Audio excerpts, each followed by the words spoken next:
Welcome, everyone, to Healthy Lives, Healthy Eyes, Simple Actions to Protect Your Vision. We'll get started in just a minute as people come in through the Zoom.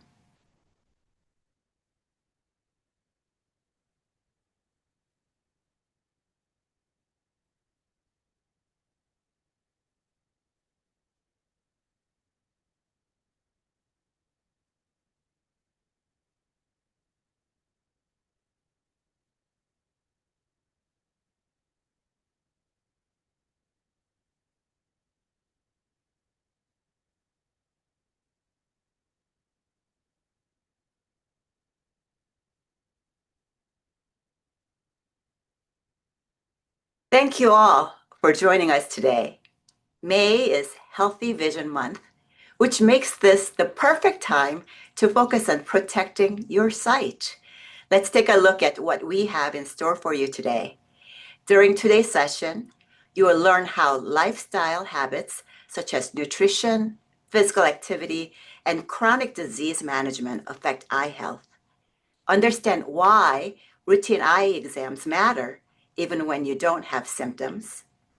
Hear real-world perspectives on overcoming common barriers to healthy habits. Discover free, trusted eye health resources from the National Eye Institute, National Eye Health Education Program, and partners. And commit to one small action you can start today to protect your vision. Before we get to know the rest of today's panel, let me start by introducing myself. I'm Dr. Judy Kim, and I have the honor of being your moderator today. I'm a professor of ophthalmology, vice chair of education, and medical director of clinical research at UT Southwestern Medical Center in Dallas, Texas. And I'm also a member of National Eye Institute's NEHEP planning group.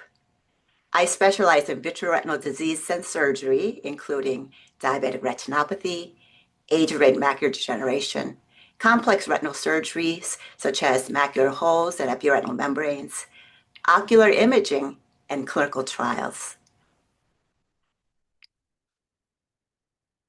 Now, let's meet our invited guests.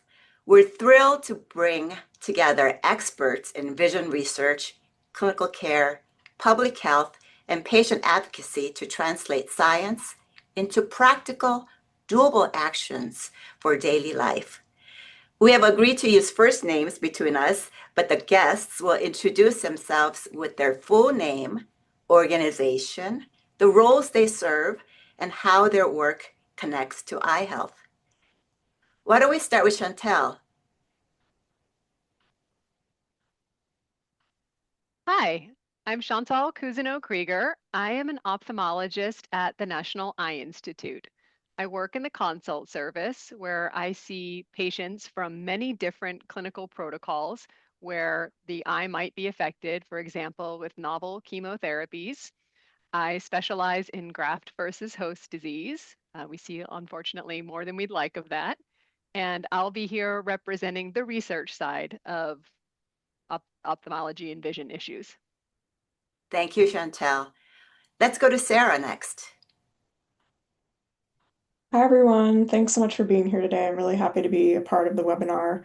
I'm Dr. Sarah DeParis. I'm an ophthalmologist and the Director of Quality and Clinical Standards at the American Academy of Ophthalmology, which is the world's largest association of eye physicians and surgeons. We are dedicated to protecting sight and empowering lives, and we do that by supporting education, we advance research, we set standards for eye care, and we also advocate for patients and the public. In my role, I focus on defining what high-quality eye care should look like. That includes overseeing the development of clinical guidelines that outline the standard of care for eye diseases based on the best available evidence. So the goal of these guidelines is to make sure that patients receive care that's consistent and up-to-date and grounded in the best science. I also work on some of our public health initiatives, and that includes programs like Eye Care America. And that's our public service program that connects people who are uninsured or underinsured with volunteer ophthalmologists who can provide eye exams at no out-of-pocket cost for patients. So that's a really great resource, and a link for that program will be shared on a later slide.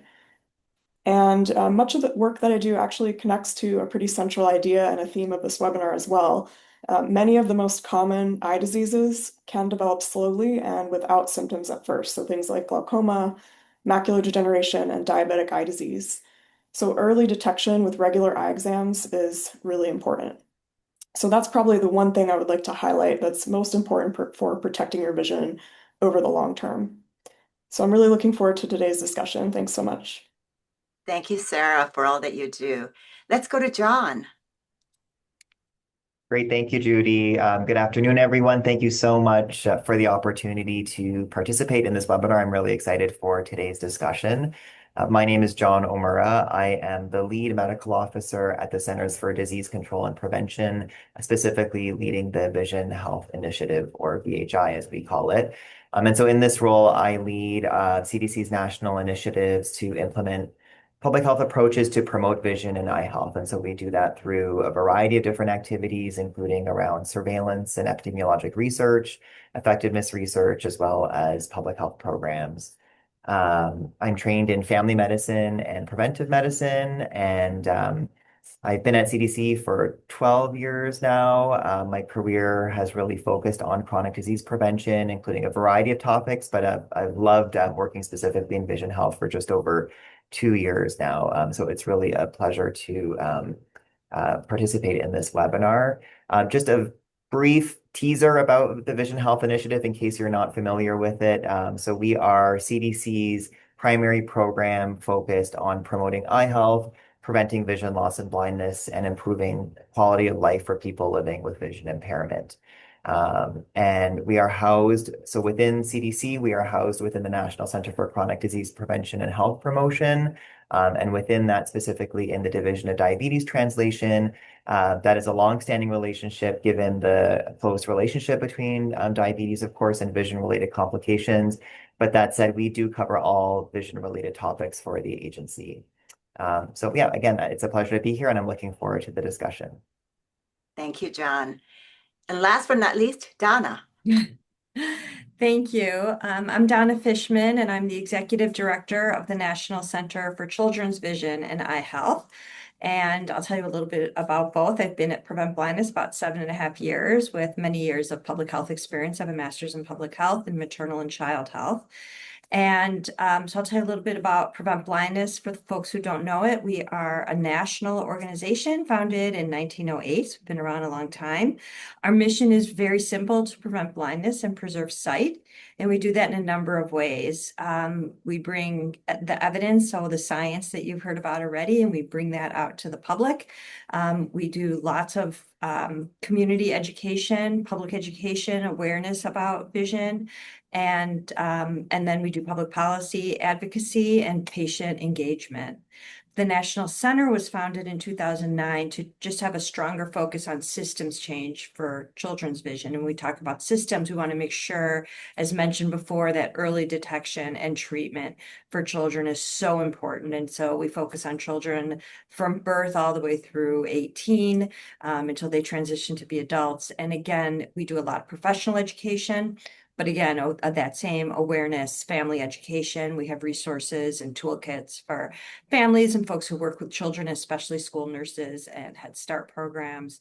And so we are trying to create broader systems that support children's vision. Thank you. Thank you, Donna, for all that you do. Thanks to all our panelists.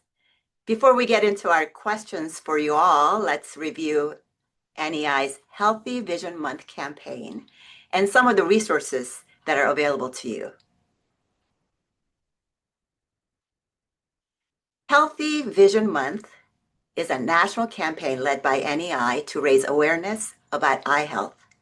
It's grounded in a simple idea: healthy habits support healthy vision. Can we say it together? Healthy habits support healthy vision.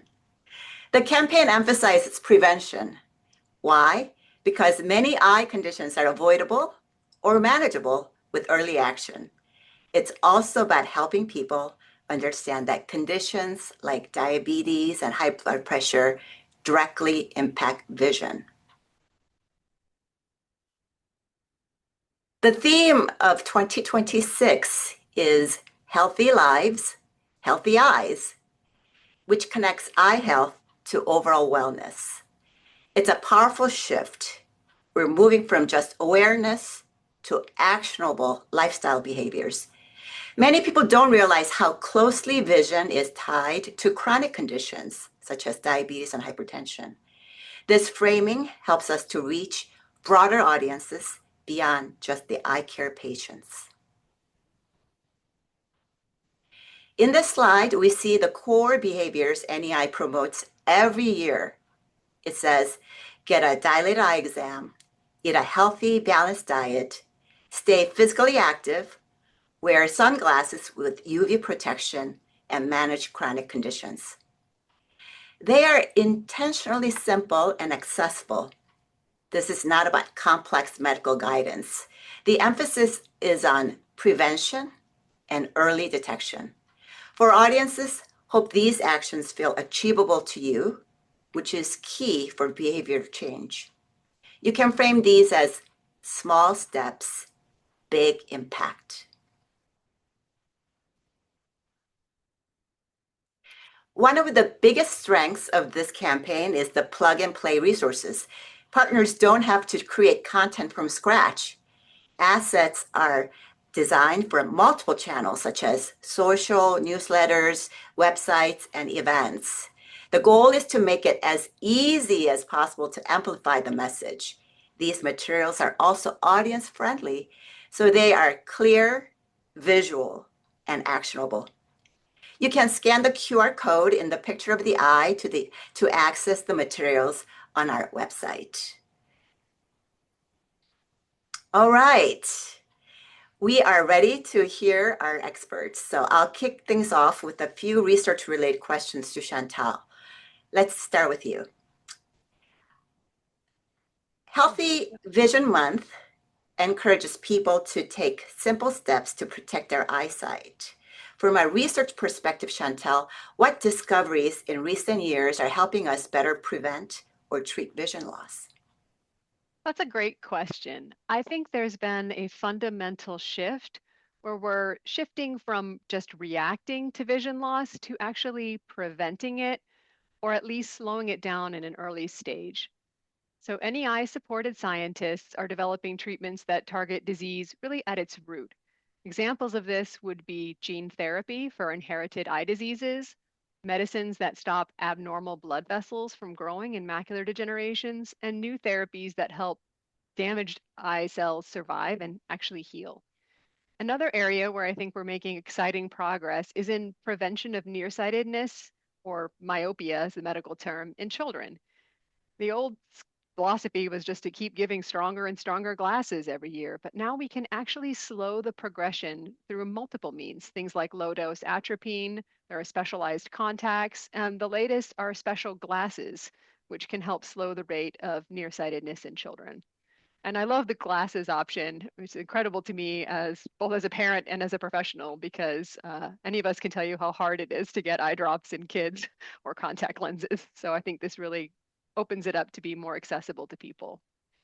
And then for more common causes of vision loss, things like age-related macular degeneration or diabetic eye disease, we now have longer lasting treatments that help protect vision and reduce how often patients need eye injections. I'm sure there are some of you people listening here that are just absolutely terrified at the idea of a shot in the eye. I mean, there's an expression, cross your heart, hope to die, stick a needle in your eye. And, ophthalmologists are often sticking needles in people's eyes. And I think that we can all agree that having a reduction in the amount of shots or even eliminating the need for shots is probably a great idea that most people are on board with. And then just to talk about some kind of futuristic stuff, there is one NEI supported potential breakthrough, which is still in the preclinical testing phase, that I think has amazing potential. And it's a living eye drop. We all know that the body has its own beneficial bacteria. So we've engineered helpful bacteria that will sit on the surface of the eye and can continuously deliver treatment that's helpful for helping the eye heal. So using our own bacteria to help us out. And we have another initiative where a team has basically built a digital twin of the eye cells.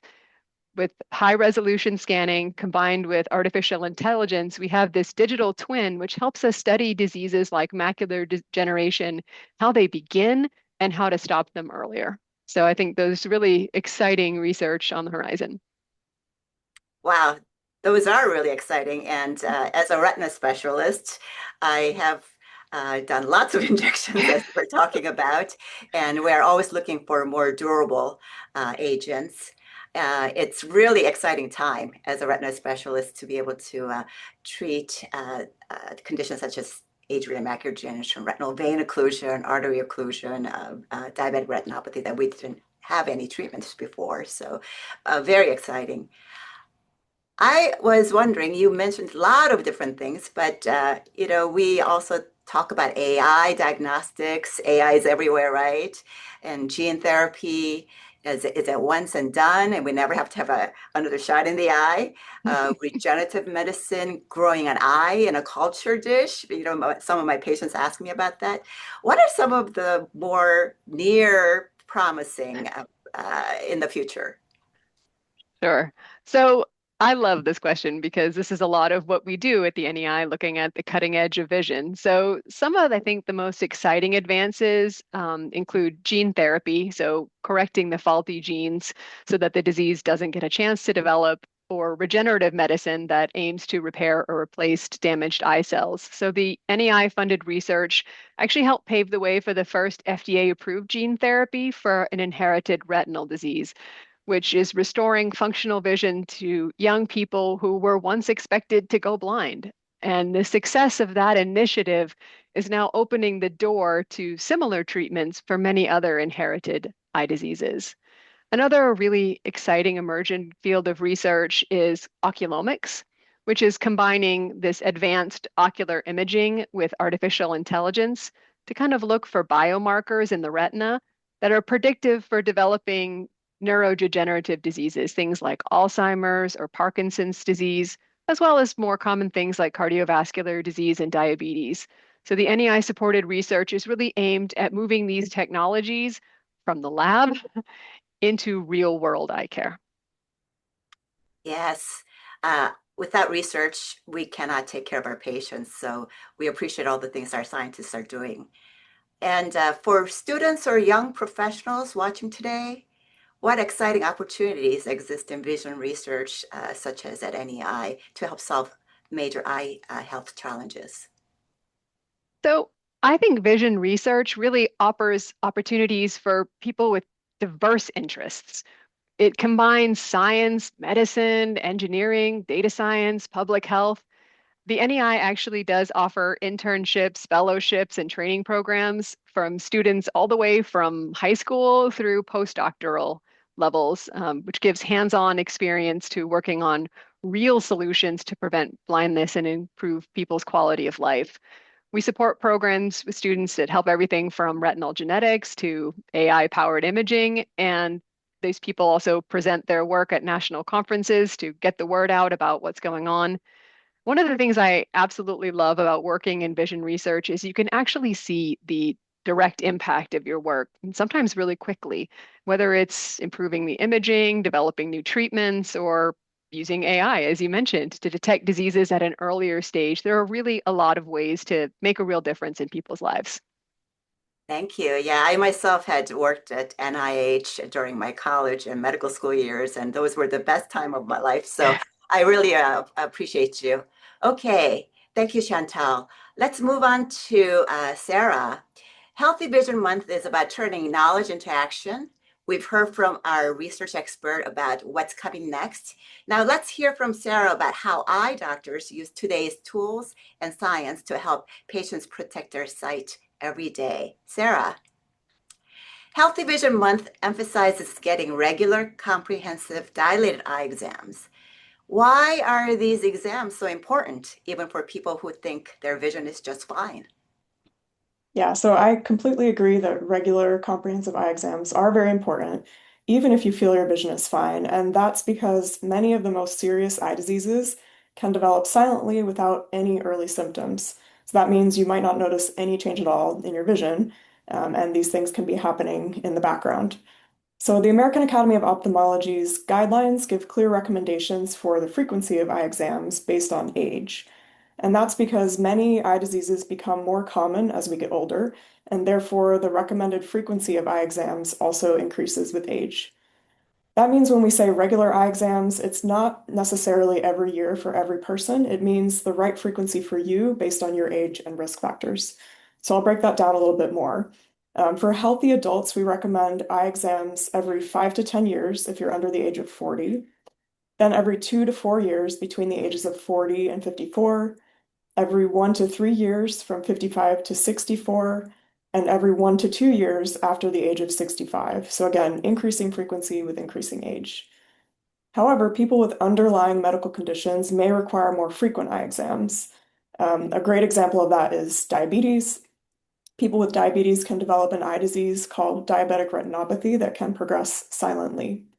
So therefore, for people with diabetes, eye exams are generally recommended once a year and sometimes more often, and that depends on your individual risk factors and what's found on your initial exam.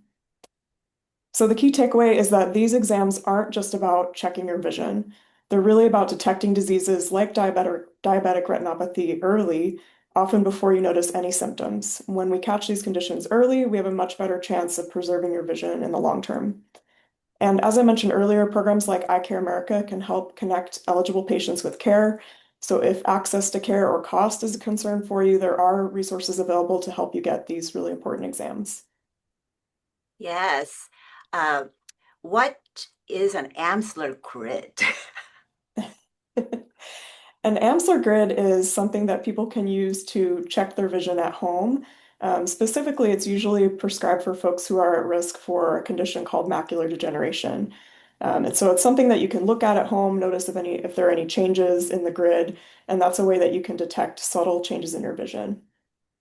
Yeah, as a retina specialist, I recommend Amsler Grid a lot, especially people with age-related macular degeneration. And it's important to teach them that it needs to be done one eye at a time because our eyes are so smart. They tend to average everything out in our brain.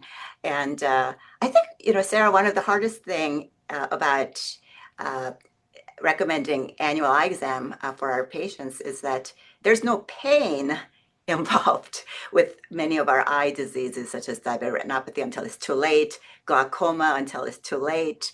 Right. So that's why these annual eye exams are, I think, very important. Yeah, and you made a But good point about the one eye because sometimes if something's going on with one eye, your opposite eye can compensate and you may not notice if you're losing vision. yeah, I always want to have a campaign like during Super Bowl advertisement, put an Amsler grid on the screen and have everybody check their vision one at a time. Uh, we talked about even when they don't have any symptoms, they should have eye examination. But are there particular symptoms that people should never ignore when it comes to their eyes or vision? Yes, there are definitely several eye symptoms you should never ignore. Things like sudden vision changes, loss of vision, double vision, eye pain, or any injury to the eye all need prompt medical attention. That means you should see your ophthalmologist or go to the ER, the emergency room, right away. These can be signs of serious conditions where early treatment is really important to protecting your vision. Another really common symptom that is a reason to have an eye exam is flashes and floaters. These are a little bit different from the other symptoms I just mentioned. Floaters often look like small little dots or squiggly lines that kind of move around or drift through your vision. And flashes of light almost look like little fireworks off in your side vision. These are very common, especially as we get older, so don't panic if you have these. However, there's still a reason to have an eye exam, especially if they're new or changing. In many cases, they're caused by a normal aging change where the gel inside the eye separates away from the retina at the back of the eye. And most of the time, that's harmless and doesn't need treatment. However, a small number of people can develop a retinal tear or a retinal detachment from that gel separation, and therefore it still needs an eye exam. So, bottom line, if you notice new flashes or floaters, a sudden increase or change in floaters, or anything like a shadow or a curtain coming down over your vision, then that should be checked promptly with an eye exam. Yes, and any sudden vision change, right? In Yeah, for either sure. eye, again, doing one eye at a time. Uh, we see as a retina specialist, a lot of people who ignored the flashes or floaters, especially the floaters or the curtain or darkness, and then find that they have a retinal detachment, which could have been treated with just laser if we had gotten to it earlier. So I think a lot of eye diseases are like cancer. If we find it early, detect it early at stage 1, like in cancer, better prognosis with better vision. But if we catch it too late, sometimes even with great surgery or treatments, we can't get all the vision back. And I think that's why what you are talking about, eye examinations and looking for these symptoms are very important. So we use smartphones and all these technology all the time now. Our kids are glued to these, and many of us are attached to social media. They're always scrolling things. So many people spend hours on digital devices each day. Sarah, what practical steps can people take to reduce digital eye strain and protect their vision? Yeah, digital eye strain is something that we're seeing more and more. And a big reason for that is actually pretty simple. It's that we blink less when we're looking at screens. So normally we blink about 15 times a minute. That can drop by even half during screen use, which can lead to eye dryness and discomfort. The good news is that there are several practical steps that people can take to help improve this. First, remember to take regular breaks by looking up away from your screen and focusing on something in the distance every so often. This helps relax the eye's focusing system. Second, make a conscious effort to blink more. I know that might sound silly, but that actually can help. And don't hesitate to use artificial tears if your eyes feel dry. Those can really make a big difference, especially if you're at a screen for a really long period of time. It's also important to set up your screen environment properly. Try to sit about an arm's length away from the screen and position it so that you're looking slightly downward. You can also adjust the brightness of the screen and reduce glare, and that can help. And then finally, for people who wear contact lenses, just be aware that they can sometimes make eye dryness worse, especially with prolonged screen use. So sometimes switching to glasses can really help as well. Yes, and I find that dry eyes are very common, more common as we get older, and more common in women also with the hormonal changes and so forth. So, all the recommendations you've made are very good. I've been a member of American Academy of Ophthalmology for over 3 decades, and I've been impressed with how AAO has led all of us in protecting sight and empowering lives. So, thank you, Sarah.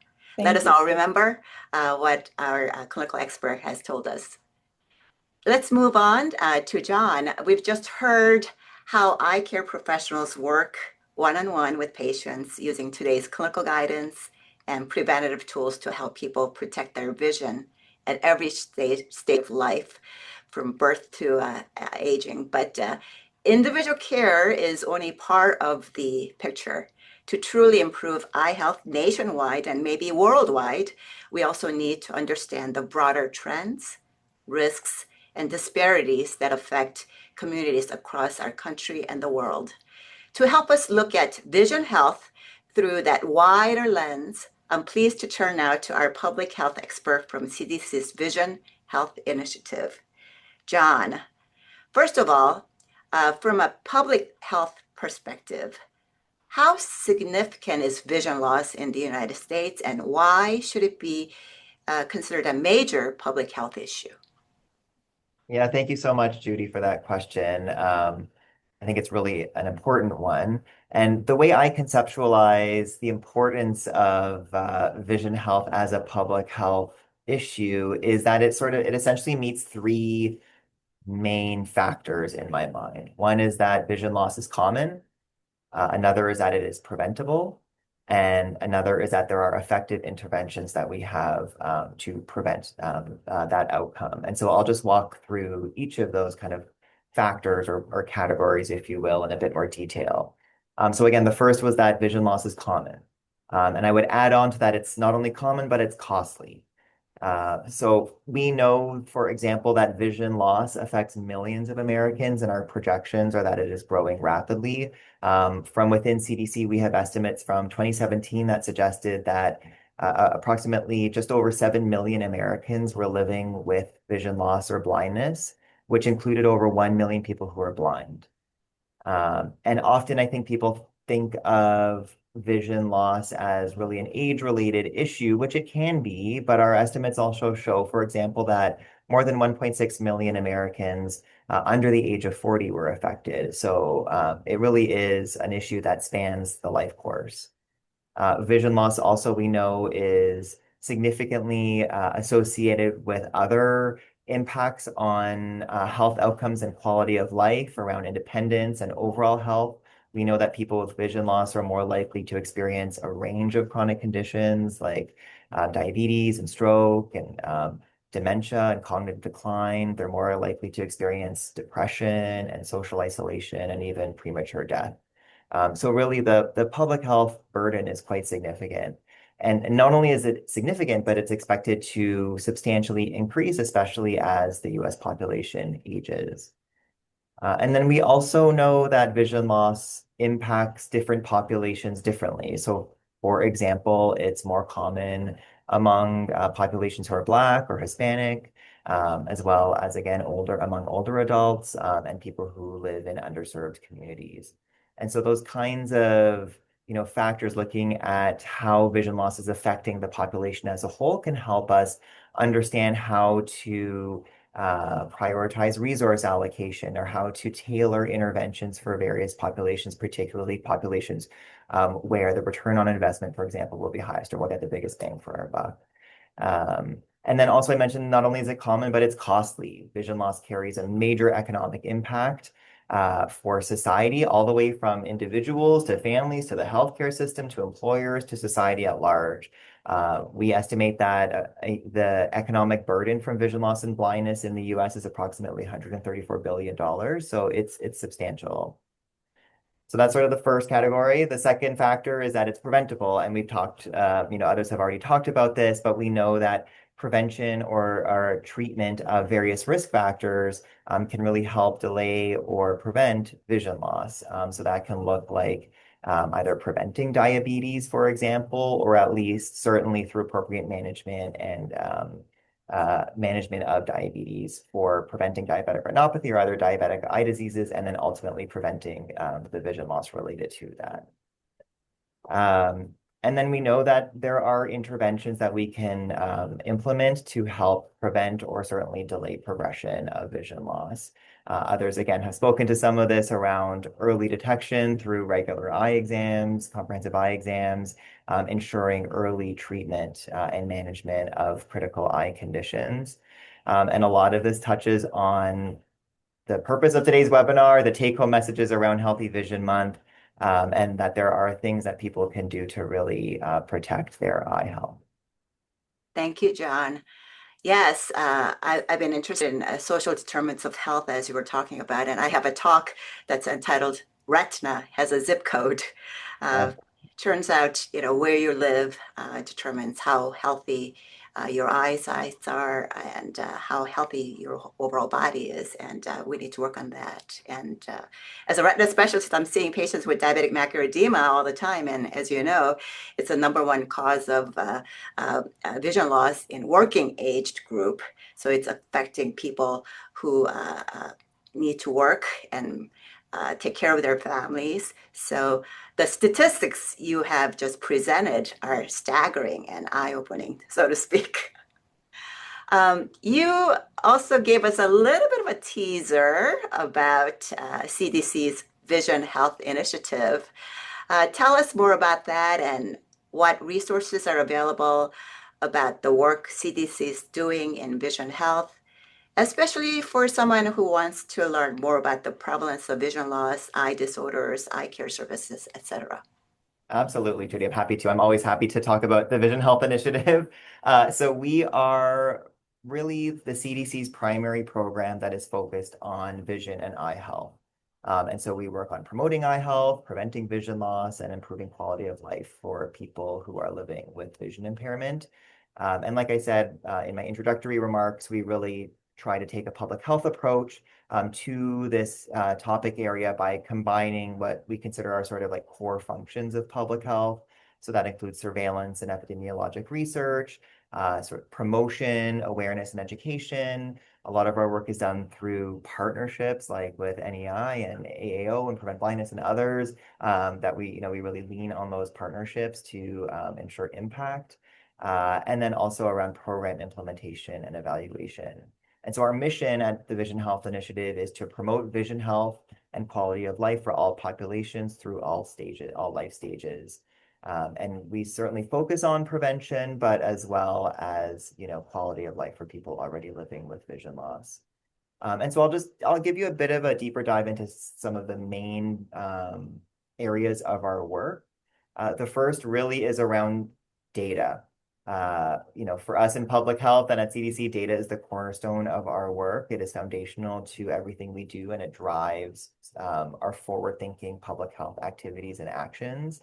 And so in that light, we developed what's called the Vision and Eye Health Surveillance System, or VESS, which to us is really the nation's most comprehensive source of data on vision loss, eye disorders, and eye care utilization. And VESS is especially valuable because it combines multiple national data sources into one interactive web-based application that's available for the public to use.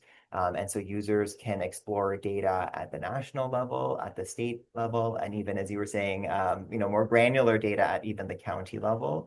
And they can get estimates for things like vision loss and blindness, various eye diseases, certainly major eye diseases like glaucoma, diabetic retinopathy, macular degeneration, and cataracts, as well as a variety of other eye diseases.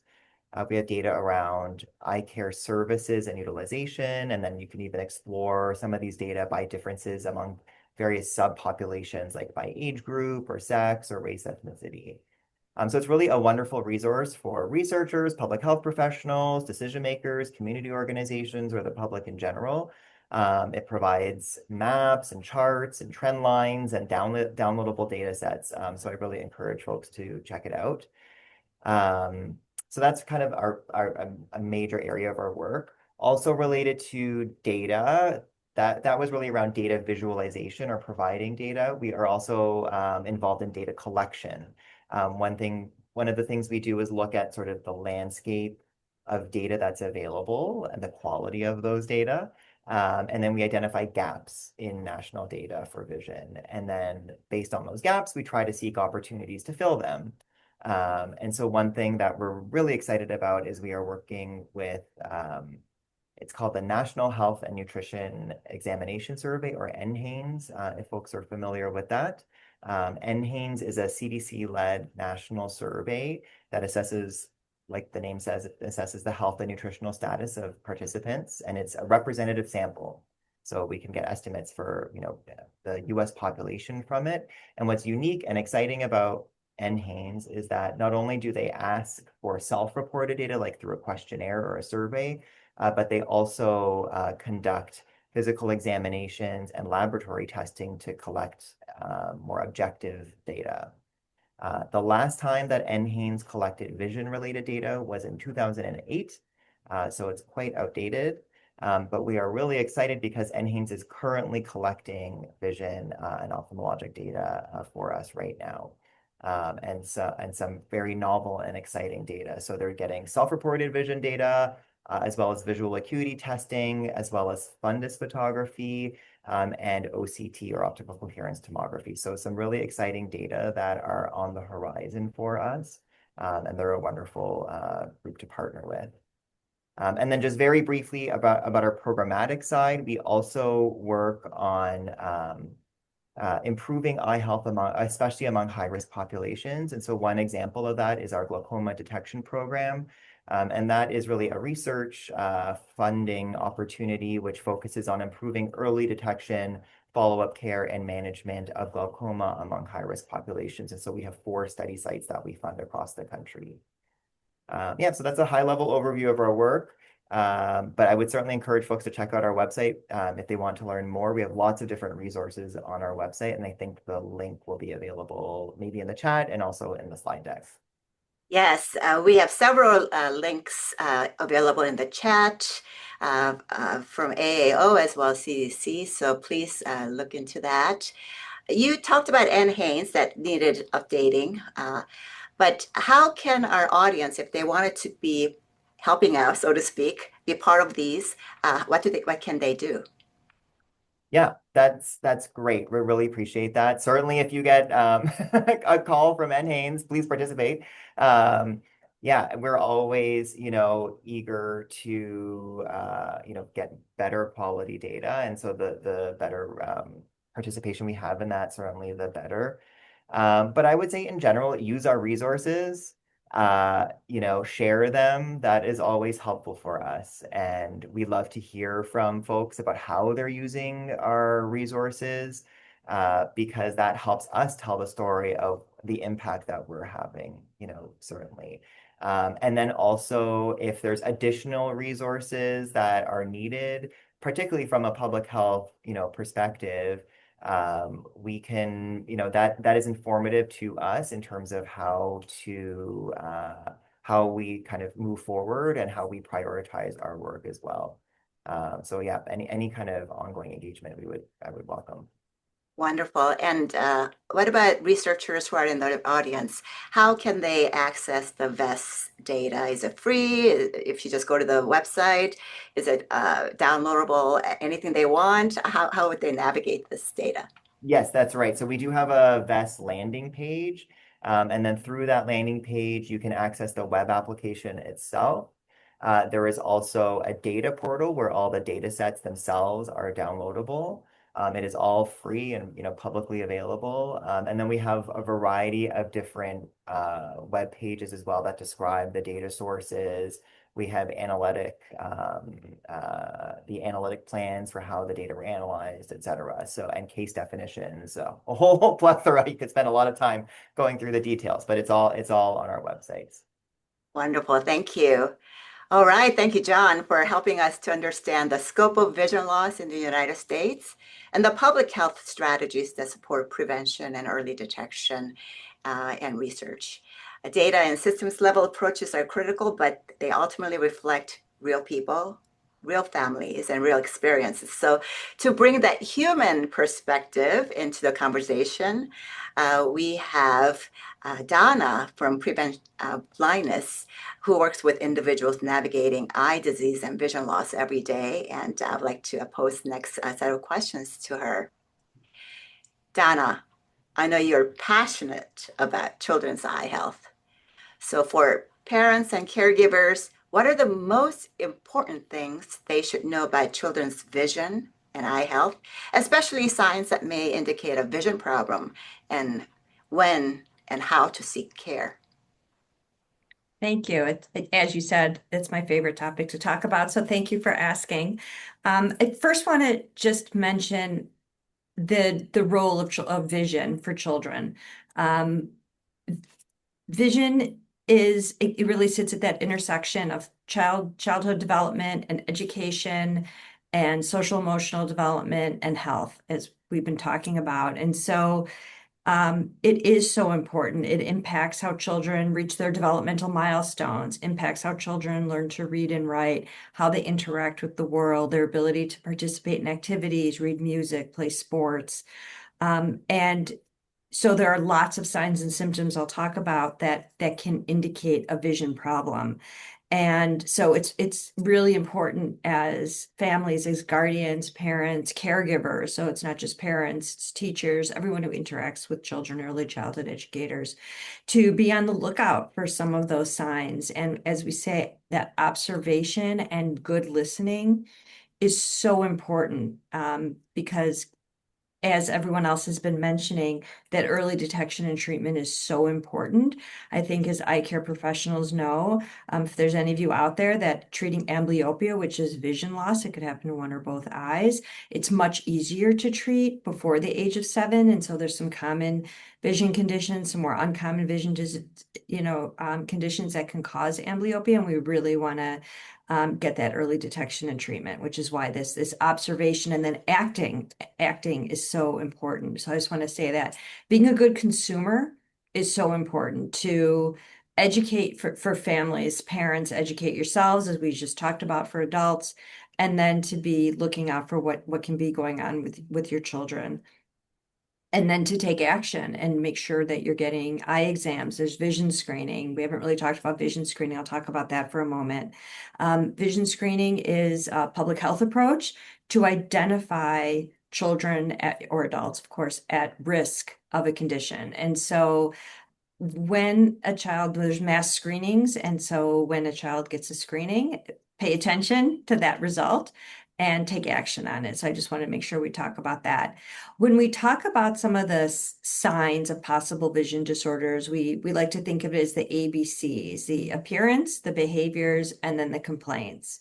So there are 5 telltale signs, and we have a much longer handout about this, but I'm going to summarize it into 5 signs. And this is about the appearance. So when a child, and this could be very young children, are squinting when looking at objects, either up close or far away. When a child might tilt their head when looking at toys, reading, looking at a book, looking at near or far objects, could be on a TV or on any kind of screen. Holding books, toys, things very close to the face. Especially, pay attention. It's not recommended that children look at screens, but when they do, if you see it like that, that's a concern, a red flag for sure. And then as children are older and they can speak, of course, complaints about headaches, or worsening of vision, or my eyes are tired, things like that are telltale signs as well. Some of the behaviors we say to look out for: when a child is saying that their work is too hard, and might delay or refuse to do certain tasks, whether they're far away or up close, that sustained near work is a concern. And then when a child is either not paying attention in class, seems distracted, is getting up and walking around during circle time, those are also signs it could be vision. What we always say is rule out vision. Some of these signs could be many, many different things, but always rule out vision is what we say. So talking out, showing emotional outbursts, being visibly demanding. And again, some of this is compensation when they can't read or do the task, right? And they're trying to make some kind of excuse for it to compensate. Or if a child gets easily frustrated, like I said, giving up quickly, also being clumsy or what seems like uncoordinated. So those are all some of the signs that you want to be looking for. I do want to mention one other thing is that, so that observation is so important. But for children who have special needs, especially neurodevelopmental disorders, we don't even recommend a vision screening. Some of those kids, and there's a whole category and lots of different things that are on our website, those children should get eye exams because they're at much higher risk for vision disorder. So we just want to make sure that we're always addressing the children who need, who need the care the most. So getting to the eye doctor, so having a vision screening, and as I said, paying attention to those results, asking questions, and then making sure you're taking the children for eye exams, that you know what doctors are in your communities. Hopefully, if it's in a child care center or a school, the school nurse, or a teacher in a preschool program will help find eye doctors in the community, optometrists or ophthalmologists, for a comprehensive dilated eye exam. And I just want to mention myopia because I think someone else mentioned it, and it's really growing around the world. There are some great treatments, but that early detection is so important in getting that treatment started early. So again, just want to stress how important it is to pay attention to these symptoms. And the big thing one really other important thing to mention is that young children, even children in early elementary school, they don't know that how they're seeing isn't clear. And so we hear this story all the time that there's been some sign or symptom and a child does get an eye exam and they get a pair of glasses and then you see, oh, I didn't know there were leaves on the trees. We've heard that a lot, and I always think that really happened. And then I've heard parents actually tell me that. And so we can't assume. We can't assume that children can see clearly, but because it's not a boo-boo that hurts, right? Somebody talked about that. There's no pain in most of the vision conditions. Children don't know that they are not seeing the world as those of us who are wearing glasses or don't need correction can see the world. And so their parents also don't know. We hear all the time, I had no idea. I didn't know until say third grade when there's standardized testing. That's really when when some of those reading tests kick in that they couldn't see. We want to make sure that vision conditions are addressed earlier than third grade. Yes, thank you. Uh, I also have worked with even younger kids who were born prematurely uh, and suffer from retinopathy or prematurity. So eye conditions can go even before their due date. Yes, for How sure. about, Retinopathy yes. prematurity How is about, can you, Donna, talk about the roles that schools, early childhood programs, public health systems, and pediatricians may play in identifying vision disorders and connecting families to follow-up care? Yeah, thank you. Great question. I just want to mention how important retinopathy of prematurity is. We have an ROP, Patient Education and Support Project. So check that out on our website as well. So I think about all the sectors you mentioned as pieces of the puzzle. And the pieces work together, but every piece has a role. So every sector, I already mentioned this, has a role. Schools, early childhood, public health systems and programs and local health departments and pediatric care providers. And then of course the eye care providers all play a role in helping to identify through screening, through observation, and then helping families get to eye care. So we call that closing the gap. So we know that nationally studies show that anywhere between 5 and 50% of children who do not pass a vision screening will get eye care. There is some research out there, which is great, on very specific programs that have had a much higher rate of an eye exam. And so that's really important. So it's important for all these sectors, the schools, early childhood programs, to identify the eye care providers in their communities, but help families get to those eye care providers. We know social determinants of health, families have all sorts of barriers to getting that eye care. A parent can't take time off, and the eye doctor's only open during the day. So sometimes it's a matter of working through the systems to say, can you have some weekend hours? Also, we know that not every doctor accepts all forms of insurance. So families who are receiving public insurance, that is an issue. Some eye doctors don't always see children under age 5. And so there's lots of barriers, but we're so happy to see that these are being addressed all around the country, sometimes through community health centers, and that's an important sector. The federally qualified health centers are increasingly offering vision services, and we're happy about that, and we work with them. And then we have our schools that are saying we need to bring eye care into the schools, and how can we do that? So they do that through school-based health centers, community-based eye care programs, and mobile eye care. And so there's lots of initiatives around the country, not so much coordinated everywhere. And so we'd like to see more of that. And that to me is where the public health system can come in on the more local level.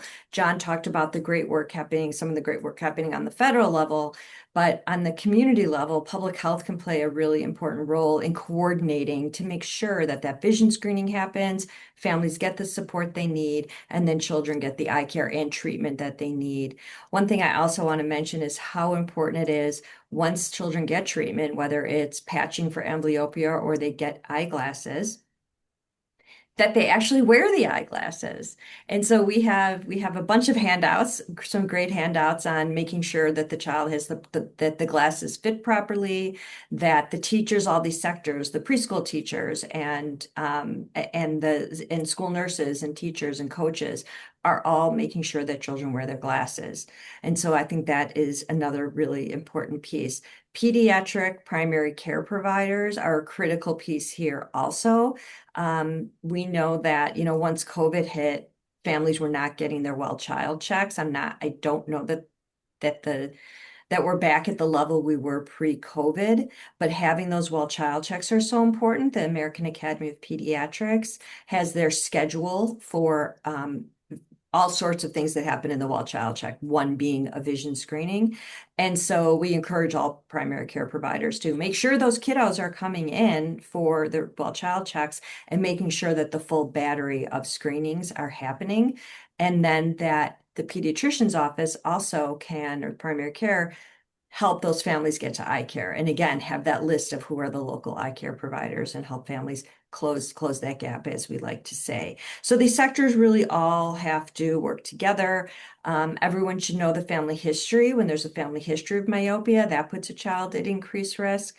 And so, and that's where that coordinating that the primary care provider does is so important in this world of children's vision, because that's where kids are going, right? Not every child's in a preschool program. And vision screening laws are different in every state. Not every state has vision screening regulations for preschool or school age children. And so not every child consistently gets a screening. Thanks, Donna. Thank you for working with our most vulnerable population. And yes, pediatricians, I've had some pediatricians be the first to diagnose leukocoria or white pupil, and the kid ended up having a retinoblastoma, a tumor in the eye. So we all have to work together. Well, I want to thank all our panelists for their amazing knowledge that you were so kind enough to share with us, and your insights were just amazingly on the point. And I want to thank our attendees for engaging us with Health Vision Month. We have just a couple minutes for audience question. And if you have others you want to put in, please put it in. We will follow up with you even after this program. There is one question to Sarah. There are many different eye care specialists. For instance, what is a difference between optometrists versus ophthalmologist? Sarah, can you briefly comment on that? Yeah, this is a common question that we get. It's very confusing, so I understand where that comes from. So ophthalmologists and optometrists have different types of training. Optometrists go to optometry school, while ophthalmologists go to medical school, and then residency. And that's a 4-year program where they learn how to treat eye conditions with surgery or medications. And then often they do an additional fellowship of 1 to 2 years where they can specialize in a certain part of the eye. So, for example, retina, glaucoma, oculoplastic surgery, for example. So the training there is different. There is some overlap. Both can do general eye exams and prescribe glasses. Often optometrists sort of specialize in doing contact lenses or glasses. If you have any of the symptoms that I mentioned earlier, those things where there's a concerning problem with your vision, I would recommend seeing an ophthalmologist because they are very well equipped to treat by any means necessary for any of the common or uncommon even eye conditions. Thank you. Yes, I think the best advice is probably see whoever's nearest you where you can get in rather than ignoring your eye symptoms. And then whether you go to an ophthalmologist or optometrist, depending on the problem, they can refer you to even a subspecialist soon thereafter. So do not ignore any of your annual eye examinations. Get it to whoever you can. And also, when you have these serious symptoms that Sarah has talked about, please get to subspecialists as well. So more questions are coming in, so please do that. But guess what? The hour went by so fast. As we wrap up today's discussion, a few themes stand out. Protecting vision starts with prevention, which includes regular eye exams, healthy habits, and paying attention to changes in your eyes and your vision. It also requires supportive systems, trusted information. Don't just Google anything. It hallucinates sometimes. So get your trusted information and accessible resources that help people take action early. And just as importantly, it means listening and learning from the experiences of people living with vision loss. So to conclude, Healthy Vision Month is a reminder that eye health is essential to overall health of the body. and that there are steps we can all take starting today to protect our eyesight and support others in doing the same. We hope you visit and check out NEHEP Healthy Vision Month resources and all the other resources that are in the chat. And thanks to all our panelists for sharing your expertise and insights. And thanks to our audience, everyone who joined us for this important conversation. Have a wonderful day, everyone.